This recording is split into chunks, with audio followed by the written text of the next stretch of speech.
Maruti desire ഡാസലിൻ്റെ launch ഇനാഗുറേഷന് വേണ്ടിയിട്ട് വിളിച്ചു. അപ്പോൾ അതിൻ്റെ ഒരു സന്തോഷം പങ്കെടുത്തു.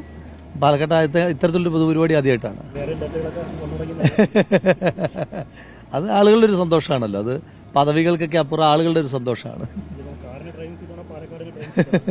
പാലക്കാടിൻ്റെ ഡ്രൈവിംഗ് സീറ്റ് പാലക്കാട് ജനതയാണ്. ആ ഡ്രൈവിംഗ് സീറ്റിന്റെ ഒരു ചുമതല എന്നെ ഏൽപ്പിക്കും എന്ന് തന്നെയാണ് എനിക്ക് ശുഭപ്രതീക്ഷയുള്ളത്. വണ്ടി ഞാൻ വളരെ മുൻപ് മാരുതി സ്വിഫ്റ്റ് ഉപയോഗിക്കുമായിരുന്നു. അപ്പം മാരുതി ഇന്ത്യയിലൊരു ശരാശരിക്കാരൻ്റെ സാധാരണക്കാരൻ്റെ ഒരു വാഹനമാണ്. അപ്പോൾ അതുകൊണ്ട് ഇതിപ്പോൾ ഓടിച്ചു നോക്കിയിട്ടില്ല. ഇന്ത്യയിലൊക്കെ നല്ല വ്യത്യാസം. ഇപ്പം മാരുതിയുടെ കൺവെൻഷണൽ പാറ്റേണിലൊക്കെ ഒത്തിരി വ്യത്യാസം ഇന്റീരിയറിലൊക്കെ വരുത്തിയിട്ടുണ്ട്. അപ്പം ഒരുപാട് ഫീച്ചേഴ്സ്.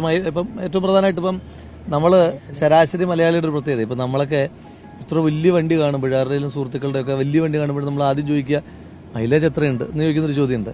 അത് നമ്മുടെ ഒരു കൺസേൺ ആണ്, നമ്മുടെ ദൈനംദിന ഉപയോഗത്തിന്റെ കൺസേൺ ആണത്. അപ്പം ഇപ്പം ഇവർ പറയുന്ന ഹൈബ്രിഡ് എഞ്ചിനാണ്.